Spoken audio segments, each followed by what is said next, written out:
Hello once again. Last time I tried to do some exercises from a practice section, and I found out some problem. You see, I was trying to solve everything just with the methods that were over there in the manual. But of course, real programming and real Python is much wider than that. So I decided to find out what other things could be implemented for that. Well, when it comes to the fourth task, of course, there is a simpler solution. We have two lists and we need to unite them, right? So what should we basically do? Compare, oh, sorry, compare this to this, right? So what's going on over here? Of course, it can be shortened even more, but in here we make a copy of the first list, a shallow copy, which means that all the changes in the original will be reflected in our copy. But it's not very important for us right now, right? And then we updated, use the method update. Basically, this is how to unite your dictionaries. We place it, and here we are. We have one with a value of one.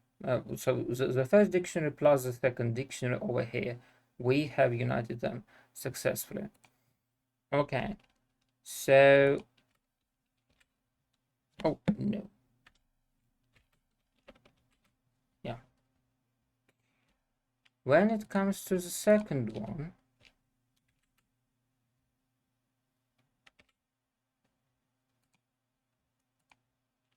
sorry, that was unexpected. Yeah. When it comes to the fifth one, 5.2, yeah, we do not need too much in here. Compare the first solution and the second solution.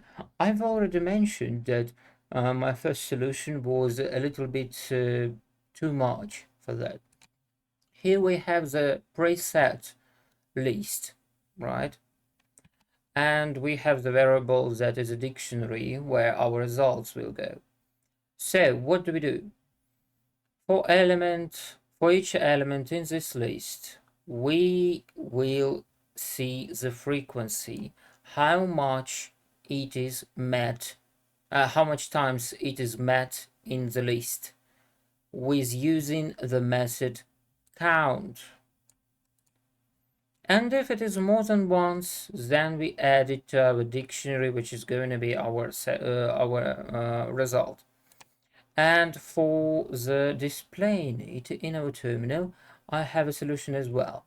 For key value in in dictionary.items, this method allows us to see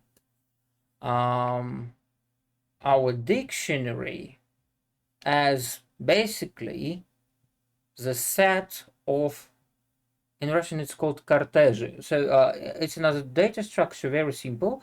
It has to make it, you need just to wrap it into the round brackets. And the peculiarity of this data structure is that you can't change it. Yeah, so I can show it like here. Yeah, so our variable is, for example, 1 2 v med true, doesn't really matter. Okay, so in this case we can iterate it and print every single element of our dictionary in a separate command print. Key is equal to value. Now let's try that, and we have it. So we have 1 2 times, we have 4 3 times, here, here, and here, and we have 5 3 times, here, here, and here. Okay. For the sixes task, I found the solution as well, but it would require to use functions and unnamed functions called lambda.